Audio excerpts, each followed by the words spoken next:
Are you asleep yet? Just taking a nap. All right. Hey, Bret Beherns here along with Marlee Wierda and Andy Olson. We are going to spend the next 20 to 30 minutes breaking down what today's new COVID-19 mitigation plan means for high school sports in the area and across the state. So if you haven't seen today, Governor Pritzker and the IDPH made some big announcements, really, in terms of where the state is heading and where high school sports kind of lie into that. He did field some questions today on just that, youth and recreational sports, which includes high school sports. And let's preface all of this by this does not pertain to college sports or professional sports. We've seen them continue throughout. This is only for youth and recreational sports. And so there's a lot to delve into this and to digest into this. But let's get started here by just kind of breaking down where we were at, where we're headed, and maybe more importantly, where we're at now as we try and process a lot of this information. So, Marlee, I want to start with you just in terms of from when you came in today to where you're at now. How do you feel? I know I'm confused. I spent 6 hours today trying to figure all this stuff out. I think I got a decent grasp on it, but how are you feeling? Yeah, I was worried you were going to ask me to start and explain. I was like, I don't even know where to start. But yeah, in short, it is very confusing. After taking a little bit of a deeper dive today, I would be confident in explaining it to someone if I had all of the diagrams in front of me. It's just because there's so many layers to this, and then there's the different risk categories of each sport. It doesn't make it easy for the average eye to just look at it and say, okay, I'm looking, okay, when does basketball come back? You really have to dive deep into it to kind of figure it out, which we did today. So hopefully we'll be able to relay just some of the things that we kind of found out, but I still don't know what phase we're in. So that, in short, that's where I'm at. Yeah, it's really tough. Andy, how are you feeling?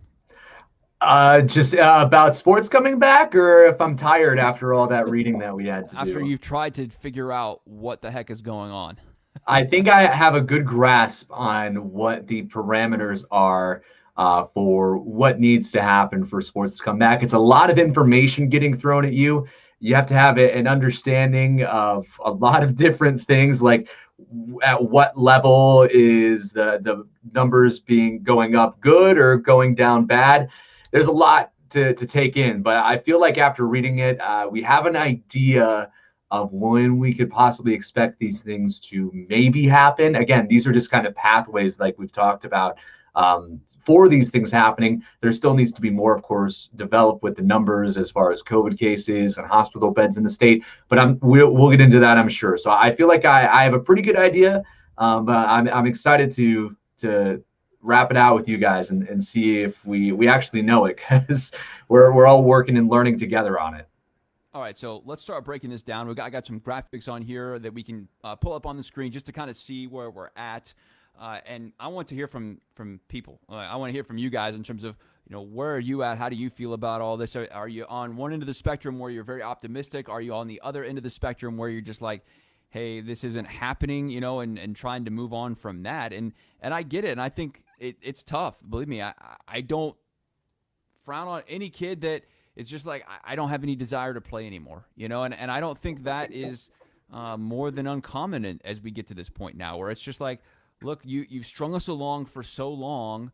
What are we doing here? Are we going to be able to play basketball? Is football really going to happen when you take a good hard look at this? And we'll talk about that coming up here in just a couple of minutes. But let's start with this and just kind of where we're at in the mitigations, okay? So I want to pull this up here so that way everyone can kind of see. These are the two pieces of paper that I think are really, really important here as we move along. So we are in Tier 3 right now. I'll be honest with you guys, I don't know if we're in Phase 4 or Phase 3. We had a discussion with this earlier on in the sports department and even in the newsroom. I think it's really confusing if we're in Phase 4 or Phase 3. What I do know is that Region 6, which is Champaign, Decatur, down to Effingham, all the way up by Watseka, so East Central Illinois, is in Tier 3 right now. That much I do know. That is called Region 6. So Region 6 is in Tier 3, okay? To get to Tier 2, which is some improvements for sports and bringing some low-risk sports back, such as boys swimming, cheerleading, dance, those types of sports, we need to be in tier 2 for region 6.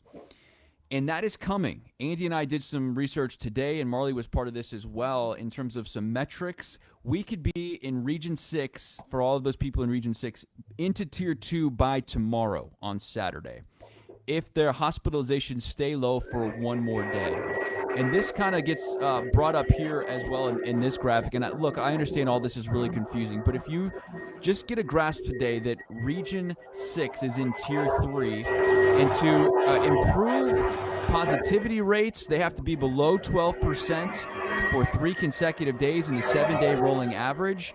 They have to get hospital and ICU beds above 20%, and as well as the sustained numbers, essentially, of COVID patients in the hospital, 7-day average and 7 out of 10. So, that's what we have to do to move up here from Tier 3 to Tier 2. It gets increasingly harder the more we go from Tier 3 to Tier 2 to Tier 1, and then ultimately into Phase 4. And so to get from Tier 2 to Tier 1, test positivity rate below 8% for 3 consecutive days and the 7-day rolling average. Both of those have to be included in that, as well as hospital and ICU beds above 20%. That doesn't change.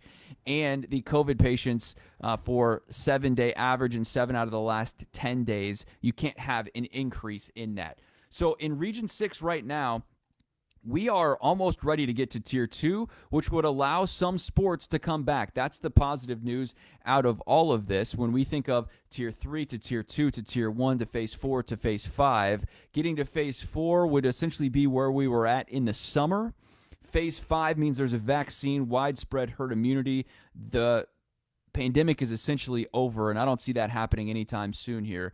And so essentially right now we need to be focused on getting to Tier 2, then to Tier 1. And getting to Tier 1, you've got to have below 6.5% positivity rate for 3 consecutive days and the 7-day rolling average, plus the other 2 factors in there. Those don't change the bottom factors. And so this is all a lot to take in, but this is essentially where we're at right now. In between Phase 3 and Phase 4, as we work to get to Phase 4, we have to be in these tiered mitigations. Now, all of these things are also true for going out and eating dinner at a restaurant, for several other different things, but we're just talking specifically for sports here tonight and how we get high school sports back, because that's what we deal with every day in high school sports. And I know for some that's not a big deal. You say you can't play sports, you got to shut it down. But for so many people, high school sports are a big way of living. It's a big way of life that so many people want to play high school sports and want baseball and football back and all of those things. And so, we get it, and there's not right answers here, right or wrong. So many people are just going to say, you got to get sports back right now. So many other states are doing it.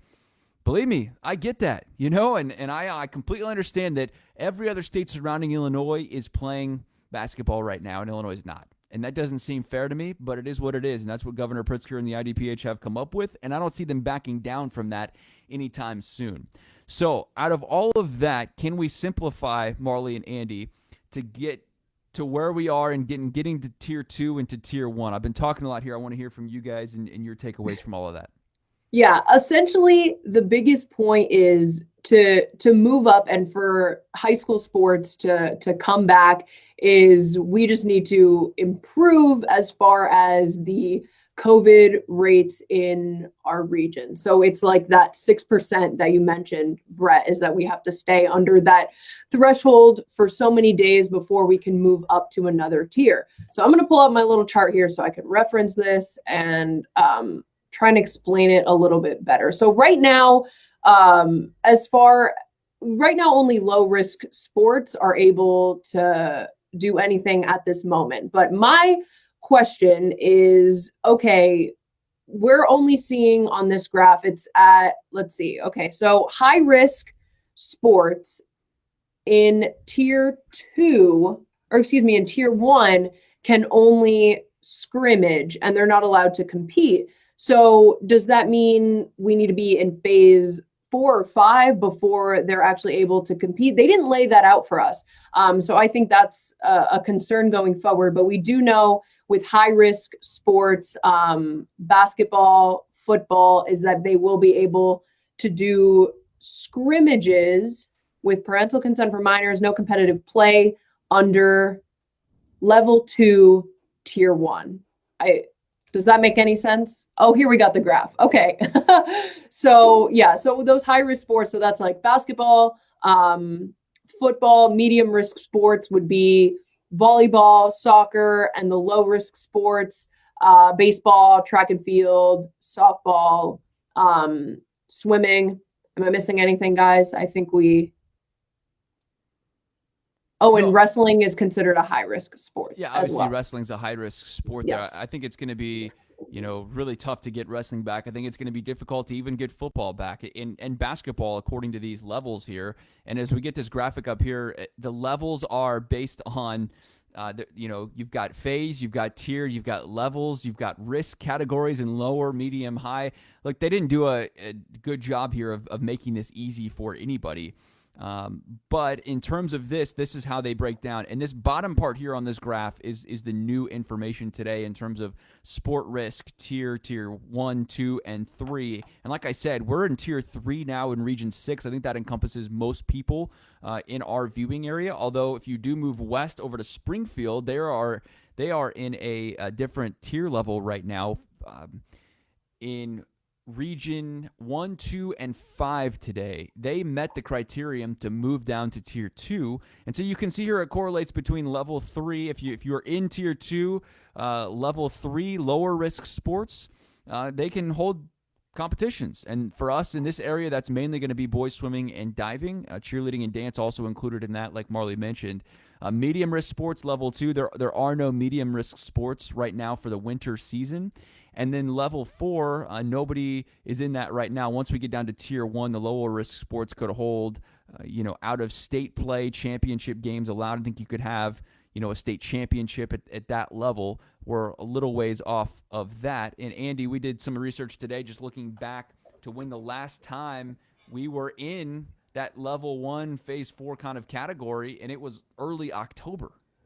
Yeah, you have to go all the way back to October to get that because, like we mentioned, there's tiers, there's levels, and there's phases.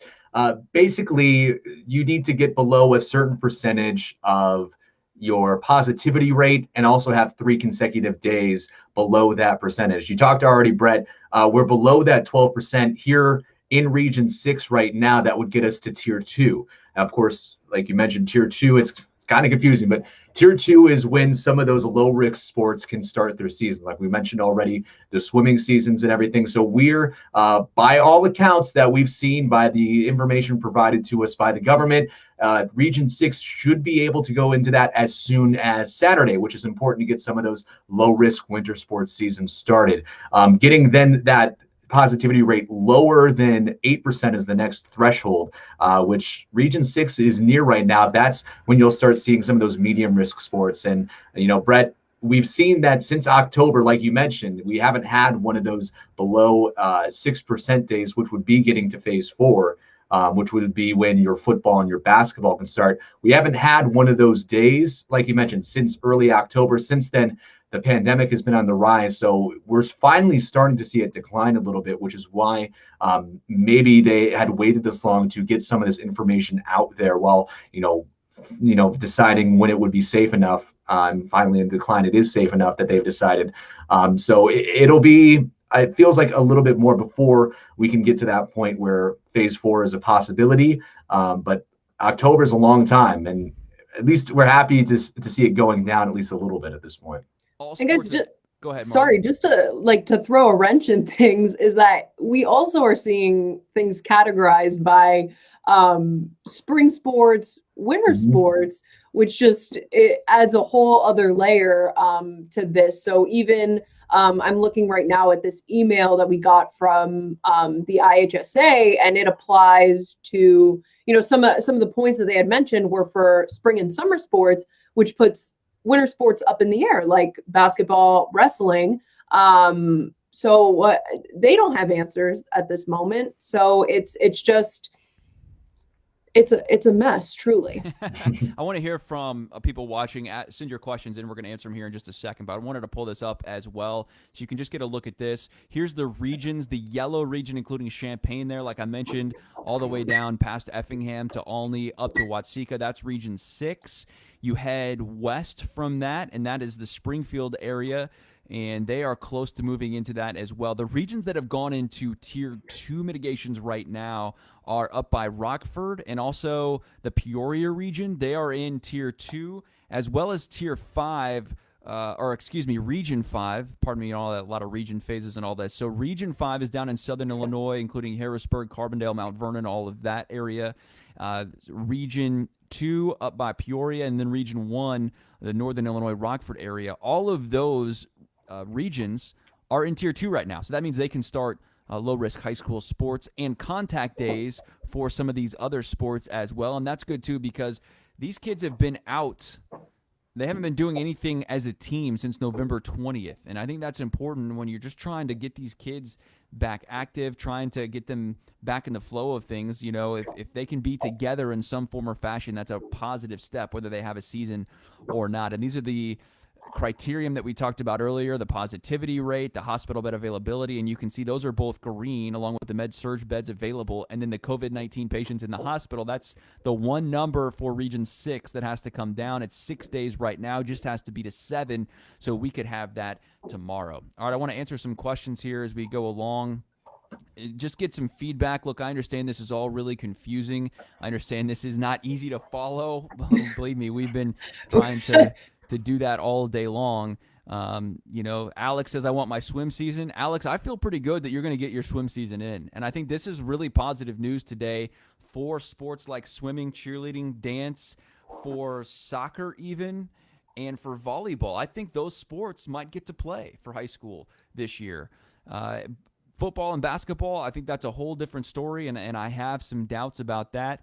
As Wyatt says, I need football. There's a lot of people with you, Wyatt, in that. And, I think that's going to be really tough to get to this point. I think we're going to have to get to phase 5 before we see football or even basketball. And the problem becomes here as we move along, the calendar is running out of time. There's not another season like in college where the NCAA can say you can have another season of eligibility. That's just not possible here with high school seniors.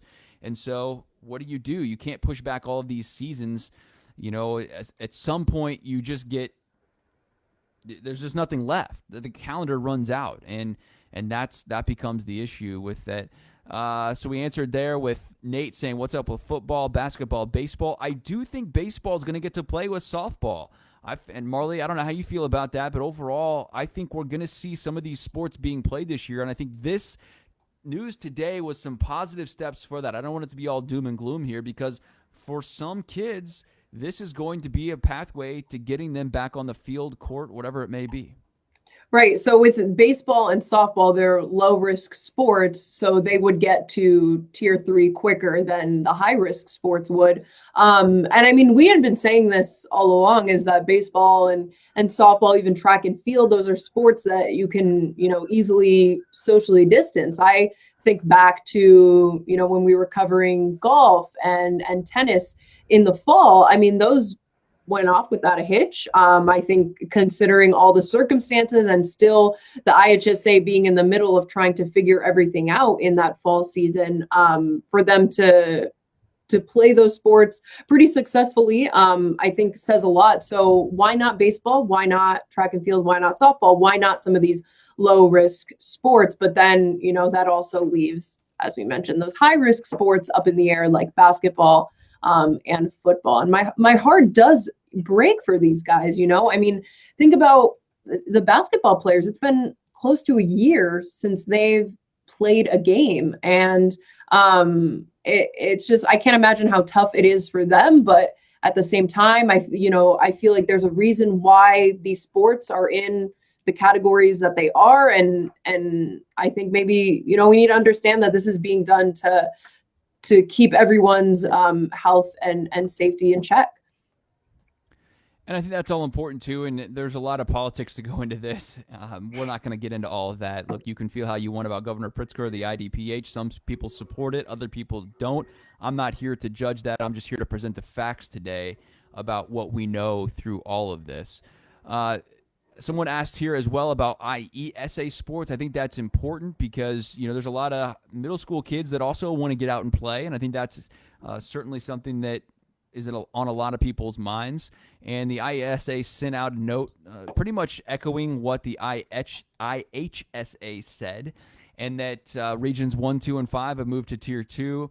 All other regions remain in Tier 3, and that they'll kind of slowly ease things back, following along similarly to what the IHSA did as well.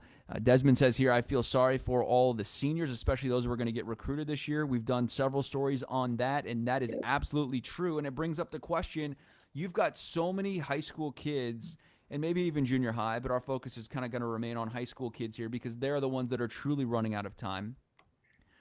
You got all these high school kids that are leaving the state, going out of state to play, and then coming back, during the week to go to school or whatever else. And whether you're in school or not, why, if we're playing sports, why can't those kids just stay in state instead of having to go to Indiana or Wisconsin, Iowa, Missouri? All the surrounding states are playing. And so I think that's a big issue, Andy. And I think that's pretty realistic in that sense. If every other state is playing, then why isn't Illinois? I think it's a fair question. Yeah, and like Marlee had kind of alluded to, is that clearly, the IDPH thinks that this is the best course of action, based on what they know about the pandemic and the coronavirus. So, they've decided that they don't want to put those students, in harm's way or what they perceive to be harm's way. And Bret, like you mentioned, we're not here to talk about whether or not they're doing the right thing. We're just talking about what they're doing. And what they're doing is that they can't play high school sports right now. So, it brings up that reasonable option, like you mentioned, of, having to go to other states, because there are kids, I talked to a few today, the football players, who are still wanting to get onto the field and prove something to colleges that are possibly looking at them because they want to play at the next level. That's one of the things you have to consider with all of this going on. And, it is tough. And, you feel for everyone involved with that. And unfortunately, there's no easy answer to any of it. You know what I mean? There's no one right way to go about this. Everyone's got an opinion. I know that much. That's right. And you've got one side way over here, and you got another side way over there. And I think you got some people that are in the middle ground out of all of this. Sam asked, what about baseball? Will they be able to hold workouts? Sam, I think you're going to get to play a baseball season. My question in all of this is, what does the IHSA Board of Directors do with schedules? They are supposed to meet on the 27th to determine what schedules might look like. I think they will come out with schedules for winter sports before that to try and get them going here. Like we mentioned, they're running out of time. But I would imagine on the 27th, so 2 weeks from Wednesday, this past Wednesday, that the Board of Directors will have to hit a fork in the road and say, this is what we're doing in terms of the spring sports and summer sports along with the winter sports. But I expect those to just kind of start here right away. Boys swimming, like I mentioned, for this WCIA 3 viewing area, probably the biggest one in that. Then we transition. Remember, the IHSA already moved the schedules, postponed everything, elected not to play baseball and softball in the fall, which we've talked to a lot of coaches who said, why didn't we do that? That would have helped everything else if we could have tried to play baseball and softball in the fall at the varsity level. Because now when you're trying to get football, basketball, volleyball for girls, track and field, baseball, softball, everything in here in the spring, there's just not enough time on the calendar to make all of that happen. But will the IHSA prioritize the quote-unquote normal spring sports, baseball, softball, track and field, and girls soccer in that? But you also have boys soccer in the fall that wasn't played. And so you got a lot of things happening here. How do they figure all that out? I don't have the answers. But I know a lot of traditional spring sport coaches are fighting for their sports, saying, we already got canceled in the spring. Don't go pushing us back now or shortening our season when we've already had to give up a season just so you can get basketball or football in. But my question now becomes, out of all of this, are we even going to have football and basketball to begin with because they are high-risk sports? A lot to figure out here, but I think today is at least a pathway to getting that in. And football becomes my question then in the fall, and this is what Doug's question is here. Football possible in the fall. We'll have to wait and see. Look, I don't think it's too soon here, guys, to start questioning whether we're even going to have football in the fall. I understand it's January 15th today, but Andy, how do you feel about working backwards here and asking ourselves a tough question? And there's not a right answer. Nobody knows this. What's the vaccine going to look like? Nobody knows. But I think Pritzker and the IDPH have made it pretty clear, without a vaccine, we may not play high-risk sports, and that could go into the fall of 2021, the juniors now even having their football season in jeopardy. Yeah, I think that they will play football. I'll start with that. I know, but clearly what they're worried about is the players being so close together. We've seen that in the way that they classify these low risk versus high risk sports. It's not about whether or not they share equipment or they all touch the ball. I believe that they're going off of reports that the coronavirus may not stay on surfaces too long. I think they're definitely more worried about people engaging and physically touching each other, physically being near each other.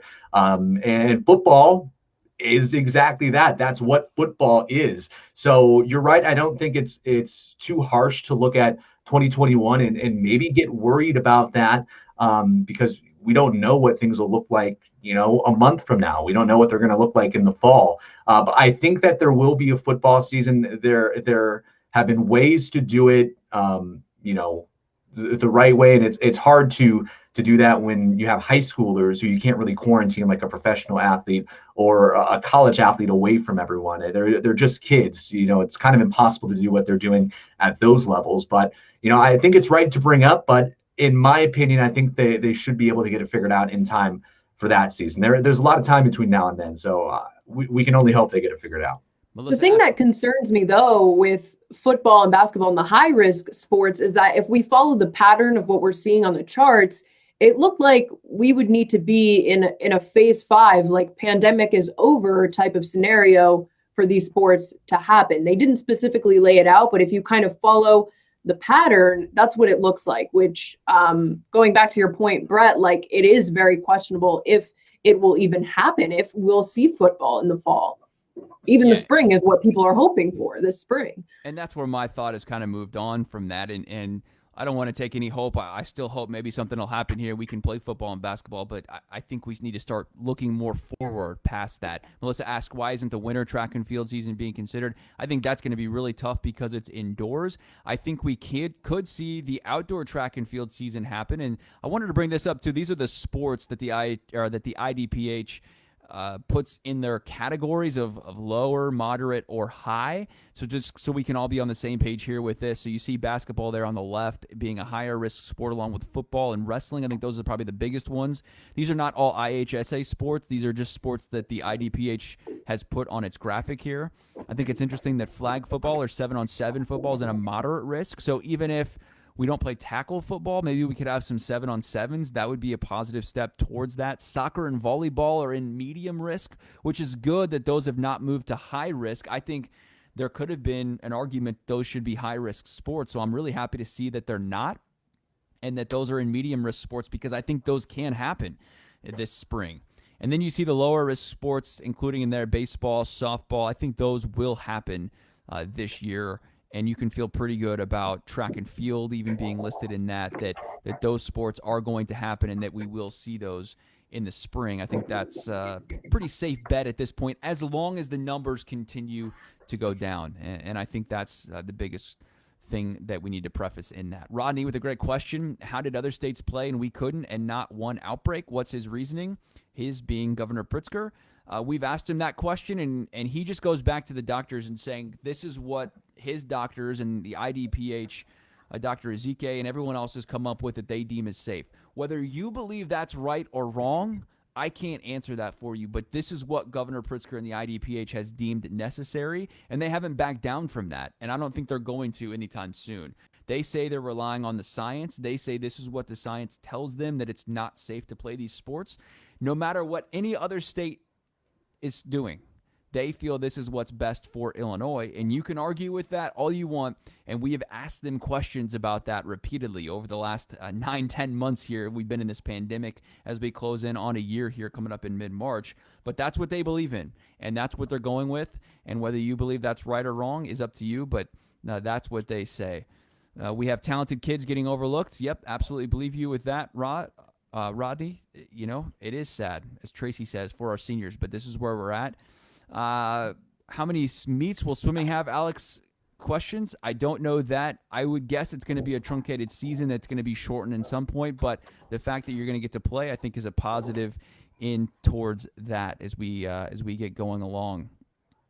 Let's continue on here with your questions. Love to see them, and I'll try and answer them the best we can. Cheerleading and dance are not sports. All right, that's what Bart says. That's what the IHSA puts them into categories. Whether they're sports or activities, that's fine. I'm just telling you what the IHSA says here. Let's see, what else? There's a good one here from Krista Summers. I don't know if you see that one, Brett. She's asking why college and professional sports can play, but not high school sports. That one, I mean, I think is because of just the resources of college and professional sports. Let's take the Illinois basketball, Illinois football team, for example. They were testing every single day in the season. They had the money to do that, whereas these high schools don't have those resources and opportunities, which is why, you know, it's been easier for college sports to be played in that sense.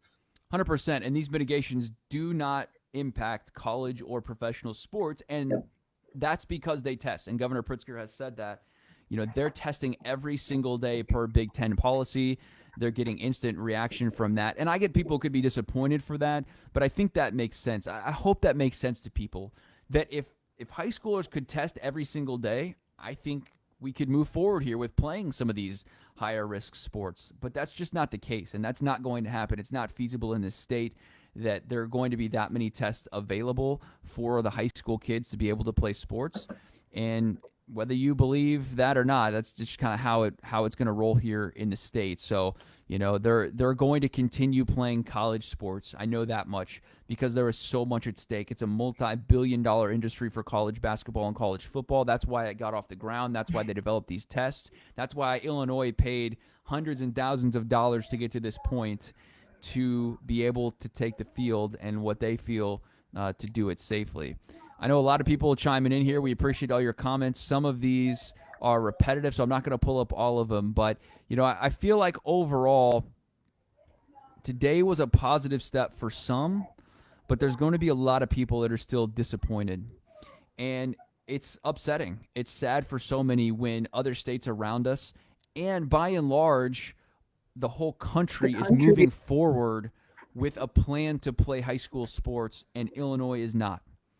And that is heartbreaking for so many. And I get it. Believe me, we want sports back too, and we want it done safely. We want to be out covering your athletes and giving them some exposure for the ones that could play at the next level and telling your stories. I think that's ultimately the thing that I miss the most, is going out and shooting games. But yes, that's fun on a Friday night and all of that. But being able to tell stories and impact people's lives and sharing those stories is really what's most meaningful for me. And we've missed that. And we hope that they can come back safely as well. We did mention wrestling here, Sherry. It's not looking good for wrestling, football, or basketball. I know that much at this point. And I hate to say it, but I don't feel like wrestling is going to be a sport that's going to be played. It's already been postponed to the summer. And so we do have time on our side here for that. And maybe something happens. Maybe we get to a point where there's a widespread vaccine in our state. But I will say I think Chicago makes that really, really difficult, when I don't see Pritzker separating sports and saying, okay, the rest of downstate south of I-80 can play, but Chicago can't. I just don't see that happening. So that's going to make it really, really tough for some of these sports to come back. Sandy wants to know about soccer. We mentioned that with it being a medium risk sport. I think that's really, really important for soccer to continue, because it is. I mean, you think about soccer, and at first maybe you'd say it's not that much contact, but then when you start to think about it, soccer really is filled with contact. You know, I don't think you can play it without hitting each other, you know, essentially going after the ball. I mean, you're right there next to each other the whole time. So I think soccer and volleyball staying in medium risk sports is really important for us, having something tangible to see this season. Sherry adds it's confusing. Yep. We second that. I echo that sentiment. I believe me, I think we're all in on that. And we've got all of this posted on our website right now. We tried to break it down for you. Look for this story on the WCIA.com sports page. We've got this broken down. We'll post all this there again when we're done here, so you can go back and listen to it again. So, Andy and Marlee, what do you think as we wrap up here? How are you feeling about today as a whole as we move forward? I think it is sorry, Marlee. I think it is I think it is a positive step forward to have the pathway, because coming into today, I don't think we had any idea when things might start. I feel like we always got the question of when are these things going to come back, and we really had no idea because we didn't know how they were going to be able to come back, especially after that surge at the end of 2020. Now that things are kind of coming down at the beginning of this year, the IHSA, IDPH felt comfortable putting these things out. So the meeting that you had mentioned already, Bret, on the 27th, laying out the schedule, I think is going to be a really important one that I'm looking forward to, that should give us some more clarity, especially after today, when we have this idea of what it's going to take for it to be able to be safe to be playing these sports. So it's a positive step, maybe just a tiny step, maybe just an inch forward. It's not an entire answer for what we're looking for, but it was something positive, and we can see the path forward now, almost like the light at the end of the tunnel. Right. And it's just like you said, Andy, it's like it's a step forward. It's action. For so long, you know, the IHSA, I mean, just go back to Wednesday. They're like, oh, you know, all sports still on pause.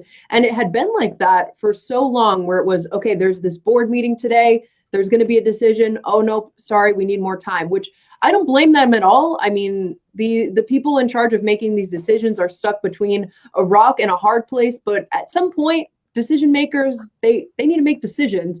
And I think they lost a lot of time maybe earlier in the fall when they were just still trying to come up with something and give these athletes answers. And I think this is a long-winded, very confusing answer of where high school sports are going to go, but it is an answer. So we can only look forward to the future and see if there will be even more answers as far as, you know, football, basketball, whatever it may be that we don't have answers for already. But right now I feel pretty good. We'll see, I guess, what happens with that next board meeting here in a couple weeks. But again, just want to echo that, you know, my heart breaks for these high school athletes, the seniors, that, you know, they don't get an extra year of eligibility like the college athletes can. You know, this would have been their last shot. So it'll be heartbreaking if they don't get the opportunity to get back out on the field or the court or the pool for their senior year, you know, whatever it may be. Yeah, and I've got this sentiment from a lot of people that I've talked to, and Marlee mentioned it there, and just if you're going to cancel it, then just do it. Like, rip the Band-Aid off. Stop kicking the can down the road. If we don't think that football or basketball or any of the higher risk sports like wrestling are going to happen, then I think we've put these kids through enough. That let's just say, okay, it's not going to happen. It's not in the cards in this state. And we need to move on and figure out a best course of action for all of the other sports. And like you mentioned, Marlee, that's heartbreaking. I feel terrible saying that for so many kids that are looking forward to that. I can't even imagine putting myself in a senior football season and working towards that and everything that I did for that to just have it not happen. But if that's the reality of where we're at, I think a lot of people would just respect the fact of the IHSA coming out and saying, this isn't going to work. And we tried, and we've delayed it all we can. The IHSA never canceled the spring sports last year. They held on as long as they could, and I respect that optimism and that hope. But at some point, it just becomes futile. Where what are we doing here? You know, you ask yourself that question of literally, like, what are we doing here? What are we doing to these kids in the mindset and all of this to just hold out this hope, quote unquote, of this might happen? And I hope it does. I really do. I hope we can get to that point. But when I'm looking at all of these mitigations today and going over all of these return to play guidelines, it just doesn't add up for me. And that's the frustrating part. And we have a small stake in it, right? I mean, we're just covering these things. I can't even begin to imagine as an athlete, as a parent, a grandparent, a fan of high school sports overall, how you're processing all of this information. And so we've tried to be sensitive to that in a sense, but you know, it's also the rubber meets the road at some point. And on January 15th here today, I think we're going to get to a point, as Andy mentioned, where we just got to make a choice and go with it. And it's not going to be popular. There's going to be a huge crowd that says, what are you doing? And I think there'll be another crowd that says, hey, this makes some sense. So it's tough. Look, even the governor said that, you know, he was trying to pick between a bad and a worse move. You know, I think he realizes that, but he also is sticking to his guns on this, despite what all the other states around us are doing. And that's a tough pill to swallow, and I get that. And believe me, I want sports back as much as anyone else.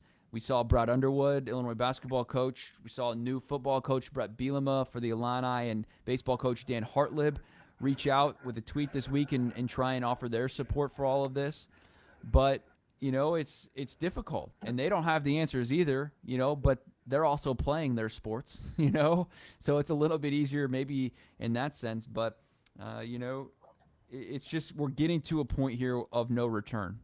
And that's the most difficult part, I think, out of all of this, is that, for so many, that's going to be it. And you're not going to have another chance or another opportunity.